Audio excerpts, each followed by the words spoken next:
नमस्कार, मैं हूं नगमा। आप देख रहे हैं हम लोग। इस चुनावी मौसम में हम चुनावों की बात नहीं कर रहे हैं, लेकिन एक ऐसे मुद्दे की बात कर रहे हैं जिसका असर सीधे तौर पर हमारी और आपकी जिंदगी पर, हमारी सेहत पर पड़ता है, और वो है जलवायु परिवर्तन यानी क्लाइमेट चेंज। और क्लाइमेट चेंज सिर्फ किताबी बातें अब नहीं रह गई। एक जमाना था जब बहुत सारे लोग सोचते थे कि ये कुछ लोगों के लिए सेमिनार्स में बात करने का मुद्दा है, लेकिन हम सब लोगों के जीवन पर कई तरह से इसका प्रभाव पड़ रहा है और ये हम हर रोज देख रहे हैं। जैसे आपके बच्चों के स्कूल जाड़े के दिनों में अक्सर बंद होते रहते हैं, खास करके दिल्ली एनसीआर के इलाके में, क्योंकि स्मॉग होता है।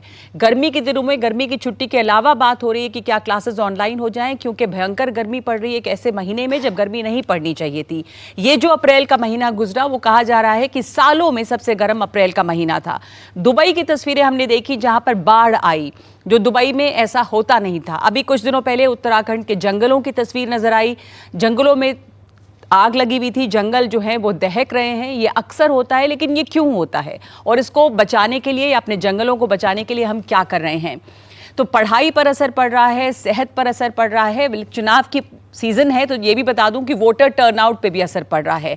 तो इन्हीं तमाम मुद्दों को और इन्हीं समस्याओं को समझने के लिए आज हम जुटे हैं यहाँ पे, और इसी पे बात करेंगे हम लोग। और हमारे साथ ये तमाम लोग हैं, इनमें से ज़्यादातर लोग ऐसे हैं जो उनका किसी न किसी तरह से इस क्लाइमेट चेंज का या जलवायु परिवर्तन का असर उनकी ज़िंदगी पे पड़ रहा है, बल्कि हमारी सबकी ज़िंदगी पे पड़ता है। अक्सर ये बात अब सामने आई है, कई स्टडीज़ हुई हैं कि जो वायु प्रदूषण है उससे हमारी उम्र औसतन घटती चली जा रही है, ख़ास करके दिल्ली एनसीआर का इलाका। लेकिन ये भी है कि दिल्ली एनसीआर चूँकि ये राजधानी है तो यहाँ पर चर्चा ज़्यादा होती है और जगह पर भी प्रदूषण काफ़ी है और सभी जगहों पर काम करने की ज़रूरत है। तो हमारे साथ इसके लिए एक पैनल भी है जिनसे हम बात करेंगे, और ये बहुत अहम मुद्दा है जिस पर हम लोगों से भी बातचीत करेंगे। तो पहले आपको एक बार मिलवाना चाहती हूँ उन तमाम लोगों से जो हमारे साथ आज यहाँ पर जुड़े हुए हैं। जो पैनल है उससे आपका इंट्रोडक्शन करा दूँ तो हमारे साथ यहाँ दिल्ली में अमिताभ तिवारी हैं जो कि पॉलिटिकल एनालिस्ट हैं। श्रेयस मिश्रा हैं जो स्टूडेंट एनवायरमेंटलिस्ट हैं, स्टूडेंट हैं, एनवायरमेंट के मुद्दे को लेकर बहुत जागरूक है और उस पर काम कर रहे हैं लगातार। प्रोफेसर एसपी सती जो एनवायरमेंटलिस्ट हैं, उत्तराखंड से हैं, प्रोफेसर हैं एनवायरमेंटल साइंस, हॉर्टिकल्चर और फॉरेस्ट्री यूनिवर्सिटी के, और उत्तराखंड से हमारे साथ जुड़ रहे हैं। यहाँ ज्योति पांडे हैं दिल्ली स्टूडियो में, जो ऑथर हैं breathing is injurious to health, आपने शायद इस किताब का नाम सुना होगा। और आनंद शर्मा जी हैं जो फॉर्मर एडिशनल डायरेक्टर जनरल हैं India met department, president of Indian meteorological society. आप सबका बहुत धन्यवाद यहाँ हमारे साथ आने के लिए। तो कई तस्वीरें जो हमने देखी, हम उन्हीं से चर्चा शुरू करते हैं। प्रोफेसर एसपी सती, हमने उत्तराखंड के जंगलों की तस्वीर देखी, नैनीताल के आसपास की तस्वीर देखी, जहाँ पर आग लगी है, जंगल जल रहे हैं। कई बार ये बात सामने आती है कि जो चीड़ के पेड़ हैं, पाइन फॉरेस्ट हैं, वो इसका कारण है। लेकिन हुआ क्या है, ये पहले भी थे, एक ख़ास किस्म के जंगल काटे जा रहे हैं, कुछ ख़ास किस्म के पेड़ लगाए जा रहे हैं। इन जंगलों में आग लगने का मुख्य कारण इस समय आपको क्या लगता है? हाँ, नमस्कार, धन्यवाद, आपने इस बहुत महत्वपूर्ण परिचर्चा में मुझे बुलाया। मैं इससे पहले बहुत आउटसेट पे मैं ये बात कहना चाहता हूँ कि आपके शायद 2014 में सुशील बहुगुणा जी की एक डॉक्यूमेंट्री आई थी, हाँ, जंगल के दावेदार। हाँ, उन्होंने डॉक्यूमेंट्री बनाई थी इस पे जी। उसमें सारे, ये अवार्ड विनिंग डॉक्यूमेंट्री थी, और सारे अवयवों पर, जंगल में आग लगने के सारे अवयवों पर उन्होंने विस्तृत चर्चा की थी। असल में आपने 3-4 चीजें बोली। एक तो चीड़ का पेड़ बोला, दूसरा आपने कहा कि ये क्या पेड़ कट रहे हैं या किसी खास प्रजाति को प्रमोट किया जा रहा है। ये सारी चीजें, ये बहुत सतही होगा इस तरह का मूल्यांकन करना। चीड़ का पेड़ आग नहीं लगाता, आग लगाती है तिल्ली, माचिस की तिल्ली आग लगाती है। चीड़ का पेड़ वो अपनी सर्वाइवल के लिए उसने कुछ अपने विशेष फीचर उसने डेवलप कर दिए हैं। वो उसकी कमी नहीं, उसकी खूबी है। और पेड़ तो कार्बन सिक्वेस्ट्रेशन के लिए जितना महत्वपूर्ण अन्य पेड़ है उतना ही वो भी है। और गंजे पहाड़ों में कुछ ना हो, वहां चीड़ हो तो ज्यादा बढ़िया बात है। इसकी वजह से आग नहीं लगता, आग लगती है फॉल्टी पॉलिसीज के कारण, व्यक्ति की जो यहाँ रह रहे हैं या जो किसी भी कारणवश, कोई स्वार्थवश उनकी उनकी गैर संवेदनशीलता, गैर जिम्मेदारी के कारण तो आग लगती जी है। प्रोफेसर अब ये सती, आपने जो फॉल्टी पॉलिसी की बात की वो मैं जानना चाहती हूँ कि इस समय किस तरह की पॉलिसीज हैं जिसकी वजह से इन जंगलों में इतनी आग लगती है। हर साल एक रेगुलर ये बात होती चली गई है, और पहले लोग होते थे गांव में तो वो एक फॉरेस्ट लाइन भी बनाई जाती थी ताकि आग को रोका जा सके, पर वो भी नहीं दिखता है होते हुए। तो क्या नीतियां हैं? तीन चार चीजें नगवा, इसमें एक महत्वपूर्ण बात है। 1980s में एक फॉरेस्ट एक्ट आया जिसके तहत जंगलों में 1000 मीटर से ऊपर कॉमर्शियल ग्रीन फेलिंग बंद कर दी गई। पहाड़ों में जो पेड़ हैं वो किसी भी कॉमर्शियल पर्पज के लिए उनका काटना बंद कर दिया गया। अब ये एक इस तरह से अपने अपने आप में ये वन संरक्षण के लिए बहुत महत्वपूर्ण कदम था, लेकिन इसका सबसे ज्यादा फायदा चीड़ ने उठाया। चीड़ की टेंडेंसी है, जो उसकी खूबी है, कमी नहीं है, वो fire promoting fire resistant species है। उसकी पत्तियों में रेजिन होता है जो आग को प्रमोट करती है, और अपने आप पेड़, उसका बार्क मोटा बार्क होता है, उसके बार्क से आग से उस पर असर नहीं पड़ता। इस वजह से क्या हुआ कि चीड़ ने अपने आप को बचा लिया, या उसका प्रकीर्णन उसके बाद, उसके बीजों का प्रकीर्णन उसके बाद ज्यादा होता है। तो वो ऐसे क्षेत्रों में जहां पहले चीड़ नहीं था वहां भी प्रकीर्णित होता है आग के बाद, और जो सराउंडिंग में जो ब्रॉड लीफ फॉरेस्ट होते हैं वो जल जाते हैं, उनकी जगह ये पहुंच जाता है। तो तेजी से इसका फायदा उसने उठाया। एक फॉल्टी पॉलिसी तो ये है। दूसरी फॉल्टी पॉलिसी ये है कि हमने हमारी संपूर्ण विकास का जो मॉडल है जी, वो पहाड़ से बड़ी मात्रा में लोगों ने पलायन कर दिया। पलायन कर गए हैं, तो उनके मवेशी होते थे, काश्तकारी होती थी, एक कंट्रोल्ड सिस्टम रहता था। वो लोग वहां से पत्तियां, जो सूखी पत्तियां, निडल्स होती हैं जो चीड़ की, उनको घर लाते थे, वो मवेशियों के बीच में उसको डालते थे, वो मवेशियों के बेड के काम आता था। उसकी वजह से क्या होता था कि ये जो बेड है होता है पत्तियों का, ये कम हो जाता था, इसकी वजह से आग नहीं लगती थी। दूसरी बात, तीसरी महत्वपूर्ण बात यह है, ये भी सच है कि जहां प्लांटेशन नहीं था, या बहुत, ये चीड़ क्या होता है, बहुत जल्दी ग्रो कर जाता है।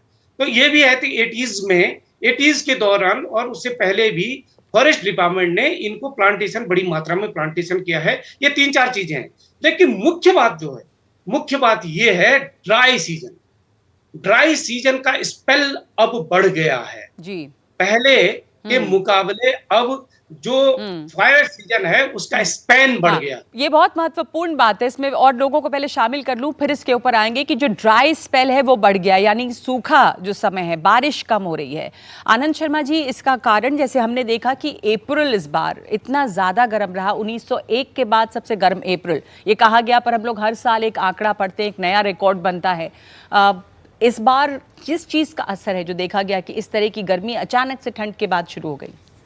देखिए, पहली बात तो ये जो गर्मी की हम जो बात कर रहे हैं इस बार, ज़्यादा मतलब अबव नॉर्मल टेम्परेचर्स मेनली हुए हैं सदर्न पेनिसुलर इंडिया में और नॉर्थ ईस्ट इंडिया में। नॉर्थ वेस्ट इंडिया तो इस पर इतना प्लेजेंट है, मार्च अप्रैल तक तो इतना प्लेजेंट मैंने तो डिकेड्स में नहीं देखा। लेकिन पूरा जो ईस्टर्न इंडिया है, बंगाल है, बिहार है, वहाँ पर ये टेम्परेचर हाई है, जहाँ ऐसा नहीं होता था। जी नहीं, हम नेचुरली साइकिल से तो इस बार इम्पैक्ट जो ज़्यादा आया अबव नॉर्मल टेम्परेचर्स का वो रहा north east India, peninsular India. North west India तो बहुत प्लेजेंट है इस बार। इन पहाड़ों में भी जैसा अभी बात कर रहे थे प्रोफेसर सती कि जो ड्राई स्पेल बढ़ा है, बारिश का सीजन कम है, इसलिए भी ये फॉरेस्ट फायर्स की फ्रीक्वेंसी बढ़ी है। बिल्कुल, देखिए पहले तो बात यह है कि इस बार नवंबर, दिसंबर, इवन जनवरी में भी रेन और स्नोफॉल कम था।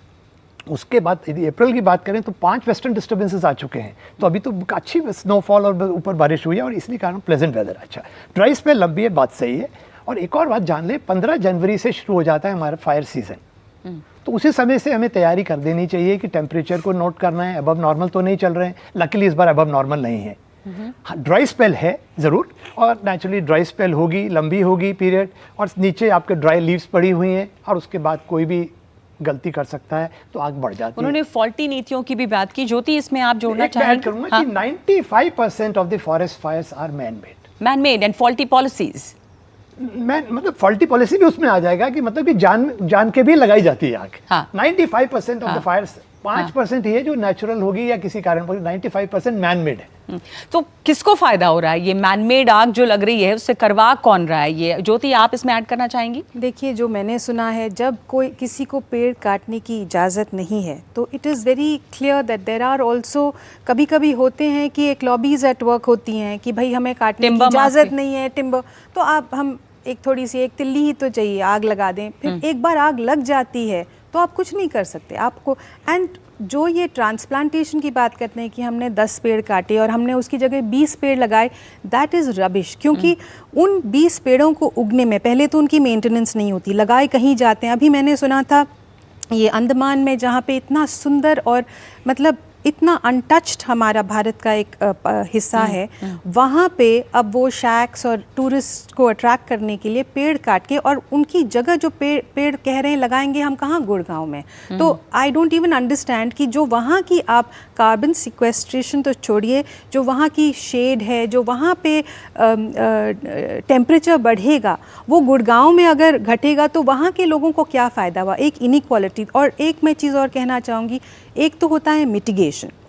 जब आप कह रहे हैं कि हम कार्बन एमिशंस कम करना चाहते हैं, हम क्लाइमेट चेंज को अरेस्ट करना चाहते हैं, और दूसरा है एडेप्टेशन, जिसकी बात कर रहे थे मेरे पैनलिस्ट, कि जब आप कह रहे हैं कि ये तो होने वाला है तो चलिए हम अपने को बचाएं कैसे। तो ये दो अलग अलग चीज़ें हैं और दोनों के लिए पॉलिसी सही होनी चाहिए। नो बैंडेड पॉलिसीज़ की अब आग लग गई, अब हम ये करते हैं। We have to think because our future is at stake and the future of all the young people is at stake. As a young student आप बहुत एक्टिव हैं एनवायरनमेंट को रिलेटेड, ये सब बातें सुनने में क्या आपको लगता है कि हम कर सकते हैं? जैसे फॉरेस्ट फायर्स भी बात हो रही है, मैन मेड है, फॉल्टी पॉलिसीज़ हैं। हमने दुबई के फ्लड्स देखे, वो भी किसी कारण, जो उसके जो भी कारण होंगे वो मैन मेड ही होते हैं, जिससे हमने इस तरह का एक जलवायु परिवर्तन लाकर सामने खड़ा कर दिया है।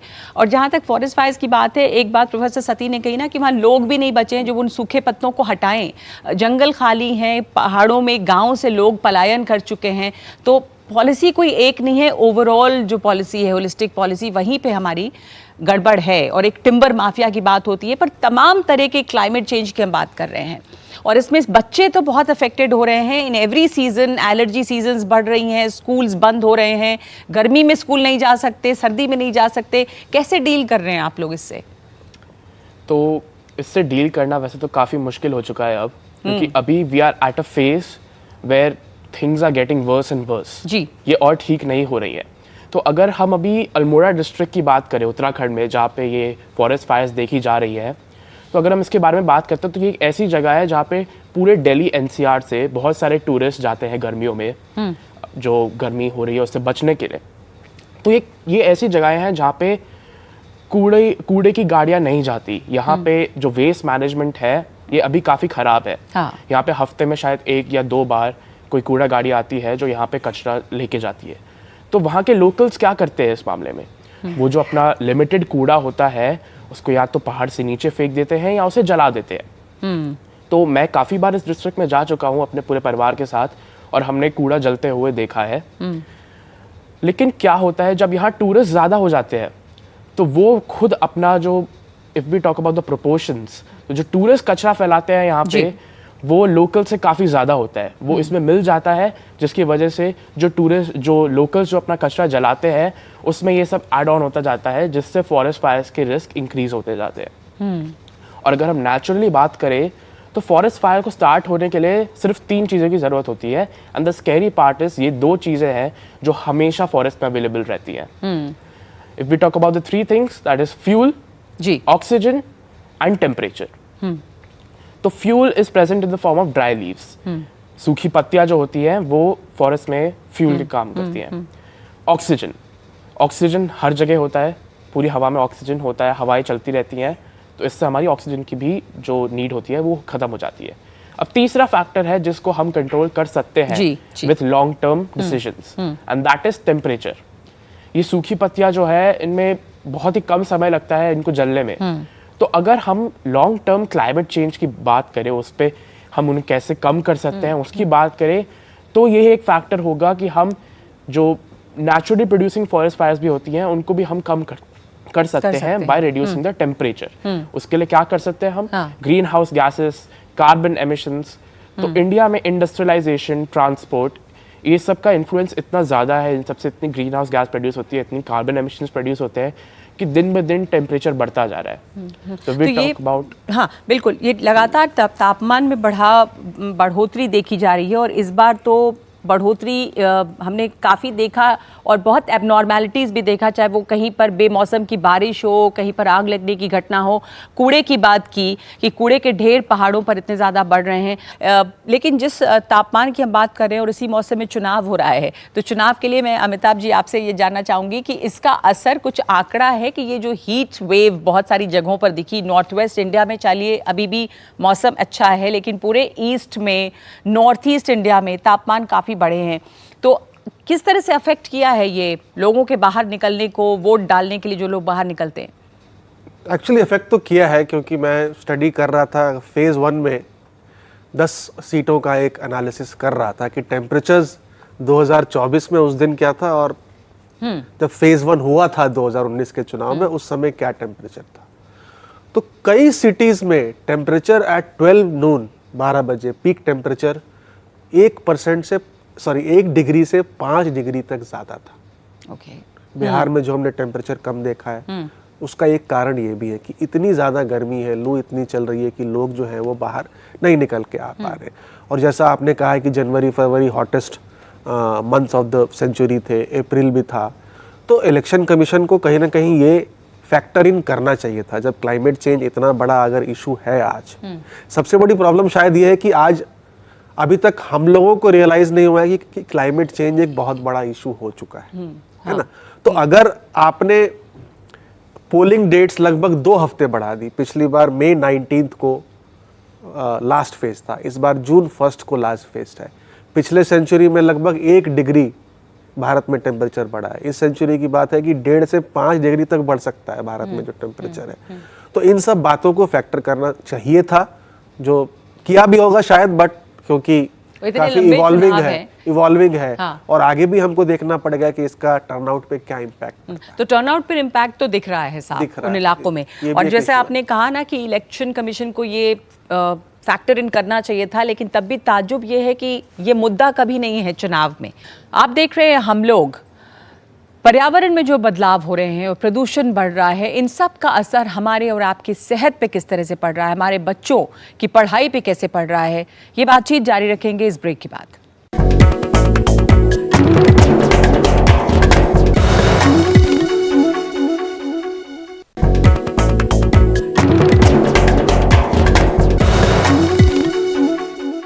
कहीं कोई जलवायु परिवर्तन अब किताबों की बातें नहीं है, दिखता है सामने में और बहुत तरह की समस्याएं लोगों को हो रही हैं। जलवायु परिवर्तन मतलब उसमें वायु प्रदूषण और तमाम चीज़ें जुड़ी हुई हैं, पर इलेक्शंस के इश्यूज़ ये नहीं है क्योंकि लोग शायद इसकी मांग नहीं कर रहे हैं अभी तक, या लोग आवाज़ नहीं उठा रहे हैं।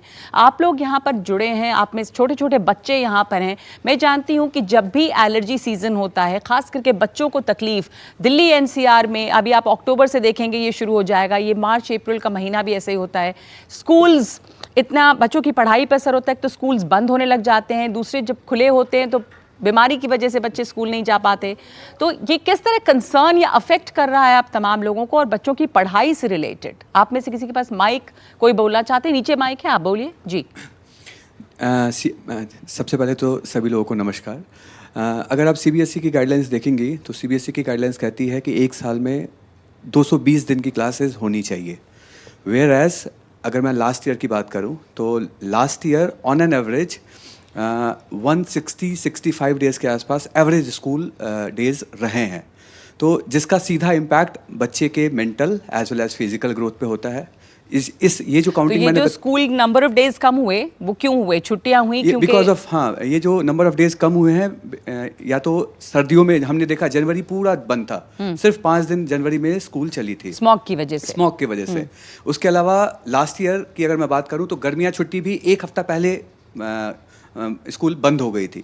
तो ये जो number of days slowly and gradually बढ़ती जा रही हैं, तो इससे बच्चे के ऊपर सीधा इम्पैक्ट है और पढ़ाई का नुकसान है। और ये देख रहे हैं कि कोई मौसम ऐसा दिखता ही नहीं जहां पर सूटेबल टेम्परेचर और कंडीशन हो बच्चों के स्कूल जाने के लिए। स्कूल के लिए ऑनलाइन स्कूल करते हैं, बट ये ऑनलाइन से कहते हैं ना कि मैं तो बहुत ज़्यादा इसके फेवर में नहीं हूँ, क्योंकि ऑनलाइन से बहुत ऐसी चीज़ें हैं जो। आपकी बच्ची है साथ में? जी, मेरा नाम अनुभा है और मेरा जो कंसर्न है वो यही है कि क्लाइमेट इतना ज़्यादा चेंज हो रहा है तो हमारे बच्चों को फिजिकल एजुकेशन में बहुत दिक्कतें आ रही हैं। हाँ। स्कूल बहुत जल्दी जल्दी बंद हो जाता है, जिनके चलते बच्चों की फिजिकल एजुकेशन जो हम पीई बोलते हैं उस पर बहुत इफेक्ट पड़ता है और उनको घर से बाहर भेजना हमें बहुत मुश्किल लगता है, बिकॉज कभी बहुत ज़्यादा ठंड होती है, कभी बहुत ज़्यादा गर्मी होती है, तो बच्चों को ये चीज़ फेस करनी पड़ती है। इनके स्कूल में भी हमें टीचर्स बहुत बार बोलती है कि नहीं आज बारिश का मौसम है, आज बहुत जल्दी गर्मी हो गई है, बहुत ज़्यादा सर्दी हो गई है, तो बच्चों को बाहर ग्राउंड में नहीं ले जाया जाता, जिसकी वजह से बच्चों की फिजिकल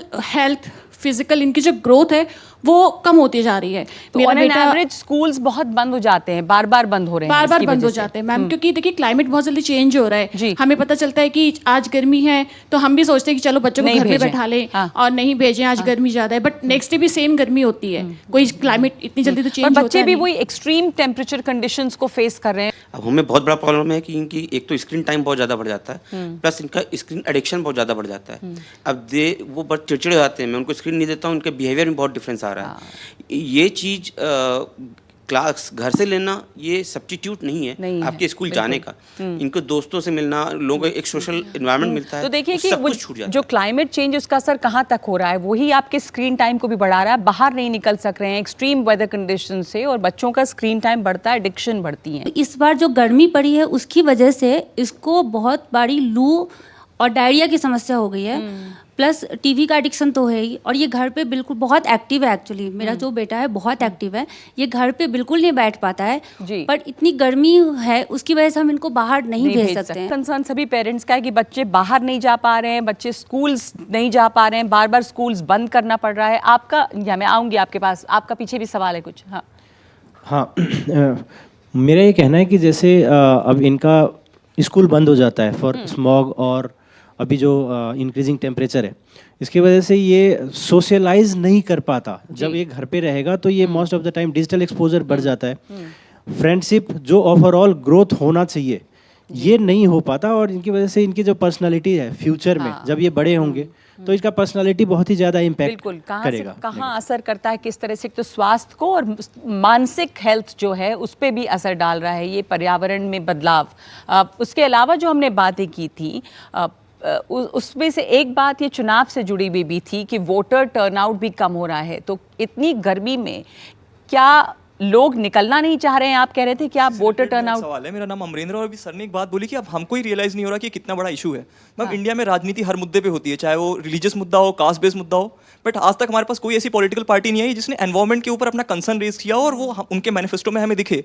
अभी रिसेंटली लद्दाख में मैम सोनम वांगचुक जी ने वो प्रोटेस्ट किया, स्टेटहुड की डिमांड की और एनवायरमेंट रिलेटेड अपना कंसर्न दिखाया, बट मैम उस कंसर्न के बाद, और इस बार पहली बार लद्दाख में चुनाव होने जा रहा है, तो मैं बस आपका ये राय जानना चाहूंगा इसमें कि मैम हम ये कैसे प्रमोट कर सकते हैं कि पॉलिटिकल पार्टी अपना कंसर्न शो करे एनवायरमेंट के लिए, क्योंकि इंडिया से बाहर जो कंट्रीज हैं वो अपना उनका AQI अगर 15 भी जाता है तो कंसर्न हो जाते हैं, बट हमारे यहाँ 350 इज नॉर्मल। तो आप देख रहे हैं हम लोग जलवायु परिवर्तन में जो जिससे हमें नुकसान पहुंच रहा है, इस पर ये बातचीत हम जारी रखेंगे एक ब्रेक के बाद।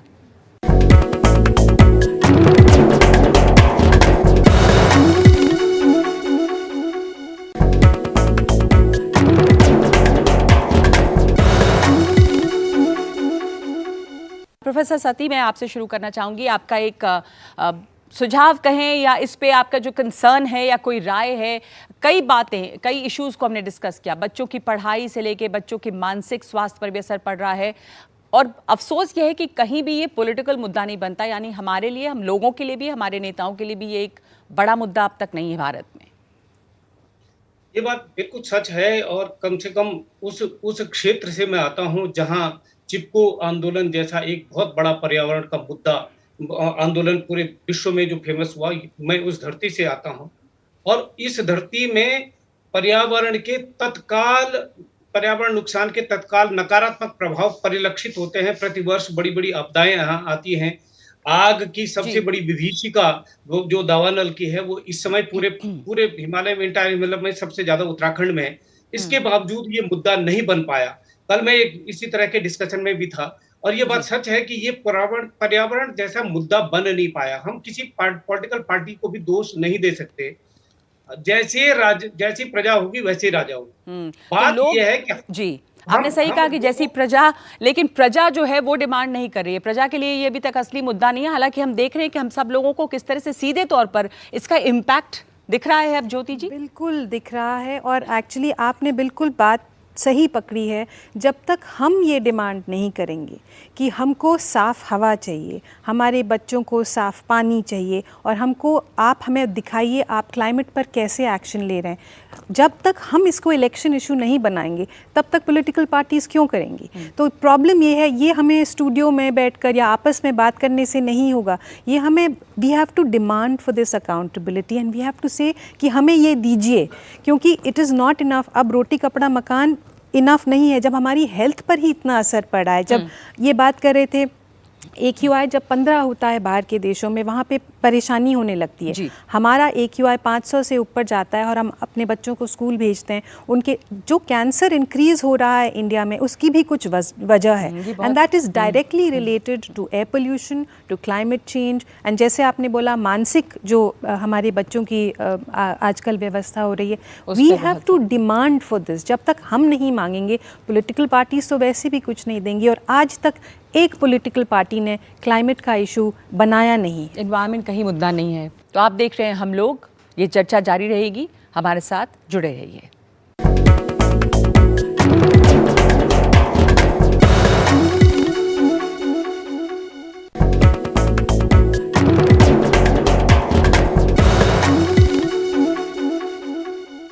पर आखिरी कमेंट अमिताभ जी आपसे कि ये इशू नहीं बन पाता है कभी भी, क्योंकि लोग शायद इतने जागरूक नहीं है इसको लेकर अभी। नहीं, देखिए जागरूकता तो है। जैसे 2 भारत हैं आज भारत में, तो एक तो रूरल एरियाज में जो लोग रह रहे हैं, 80 करोड़ लोगों को अगर आज फ्री राशन मिल रहा है, तो वहाँ पर तो बिजली, सड़क, पानी और रोटी कपड़ा मकान ही। इस गर्मी में बिजली के बिल भी बहुत बढ़ जा रहे हैं। हाँ, बहुत बढ़ जाते हैं। और एक है जो अर्बन एरियाज में लोग, जैसे हम लोग जो रह रहे हैं, जो 20% 30% आबादी है, वहाँ पे जरूर जागरूकता है इस इशू को लेकर के।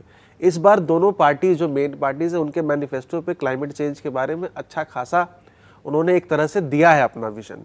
हालांकि ये मेन मुद्दा बन के नहीं उठ पाता है। टॉप 5-10 इश्यूज में अगर कोई भी सर्वे आप देखेंगे तो क्लाइमेट चेंज मुद्दा नहीं है। लेकिन एक अच्छी बात, एक रे ऑफ होप ये है, क्लाइमेट चेंज नहीं है, कहीं साफ हवा पानी का जिक्र नहीं है। क्लाइमेट चेंज तो छोड़ दें, लेकिन कम से कम साफ हवा मिले, लोग डिमांड करें, नेता बोलें कि हम ये कोशिश करेंगे, कूड़े के पहाड़ हटेंगे आसपास से, आपके शहरों में से, वो भी नहीं है। हाँ, लेकिन युवाओं में एक सर्वे हुआ था, उसमें क्लाइमेट चेंज टॉप 10 इश्यूज में है। तो ये एक अच्छी बात है, और हमारे पास हमारे साथ बैठे भी हुए हुआ, तो युवाओं में जागरूकता बहुत ज्यादा। आपके लिए ये बहुत महत्वपूर्ण मुद्दा है। आप किसी पार्टी को अगर आगे चल के वोट देते हैं तो ये आपके लिए एक बड़ा इशू होगा कि कौन इसके बारे में बात करती है। जी बिल्कुल, अगर हम बात करें आज के ज़माने की, तो इंडियन सिर्फ इसमें पॉलिटिकल पार्टीज़ का ही फॉल्ट नहीं है। अगर हम लोगों को भी देखेंगे, हम उन्हें कुछ भी कहते हैं कि कहीं कोई कचरा फेंक रहा होता है नदियों में, ये या फिर कूड़ा फेंक रहा होता है, अवेयरनेस नहीं है। हम उनको बोलते हैं कि आप क्यों कर रहे हो, ये मत करो। वो कह देते हैं अरे दूसरे लोग भी करते हैं, हाँ तो हम भी करेंगे, उनको जाके पहले रोको फिर हमें रोको। पर क्या अब ये वक्त आ गया है कि अब हम ये कहने की स्थिति में नहीं है कि हम क्यों करें? ये कहा जाता था बड़ा स्पेसिफिक फैशनेबल मुद्दा है, पर ये दिख रहा है आपको कि किस तरह से नुकसान पहुंचाता है। कैंसर की बात आपने की, कैंसर के केसेस भारत में इतने बड़े हैं, सांस की बीमारियां इतनी ज़्यादा बड़ी हैं।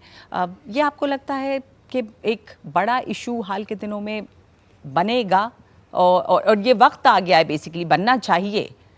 एयर पोल्यूशन या climate? Air pollution, climate change, temperature rise, ये फ्लड्स, बेमौसम बरसात, गर्मियाँ, ये तमाम चीज़ें एक मिलजुल के जिस तरह हम पर असर डाल रही हैं हमारी सेहत पे, जो कि एक बुनियादी राइट है किसी का, राइट टू ब्रीथ, साफ पानी, साफ हवा।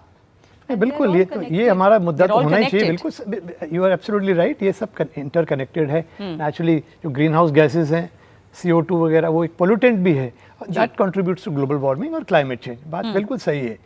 तो एक तरफ तो बिल्कुल चिंता का विषय है, बट एक चीज़ ये भी ध्यान रखिए, आपने कहा फ्लड्स, ड्राउट, एक्सट्रीम इवेंट्स, वो एक नेचुरल रीजन से भी होते हैं।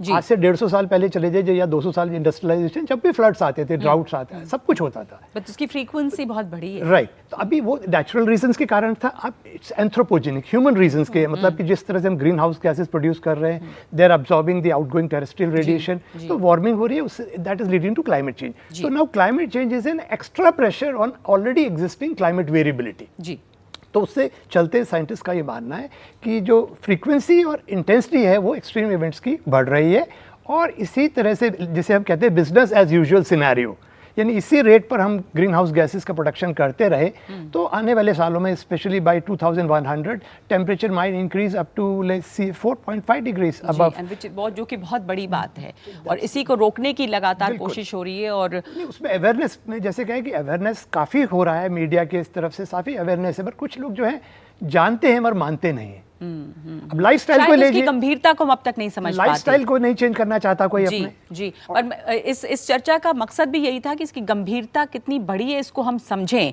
क्योंकि इस बार हमने देखा है कि टेम्परेचर्स भी जो हैं वो रिकॉर्ड तोड़ रहे हैं। बहुत सारे इलाकों में बारिश बेमौसम होती है, स्कूल्स अक्सर बनते हैं। अभी से ही इतनी ज़्यादा गर्मी हो गई कि झारखंड, उड़ीसा, आंध्र प्रदेश, इन सब जगहों पे स्कूलों को बंद करना पड़ा और तापमान जो है वो 44 के पार, ये अप्रैल के महीने की बात मैं बता रही हूँ। इसमें वोटर टर्नआउट पे असर पड़ा, इसमें आपके बिजली के बिल पर असर पड़ा। तो गर्मी जो है वो भी समय के पहले हद से ज़्यादा है और अगर आप साल भर की बात करें तो इसका असर आपके बच्चों की पढ़ाई से लेकर उनके स्वास्थ्य से लेकर उनके मानसिक स्वास्थ्य पर पड़ रहा है। तो कहने का मतलब ये है कि वक्त आ गया है कि ये मुद्दा गंभीर है, इसको हम सब समझें कि इसकी गंभीरता काफ़ी ज़्यादा है। धन्यवाद आप सबका हमारे साथ जुड़ने के लिए।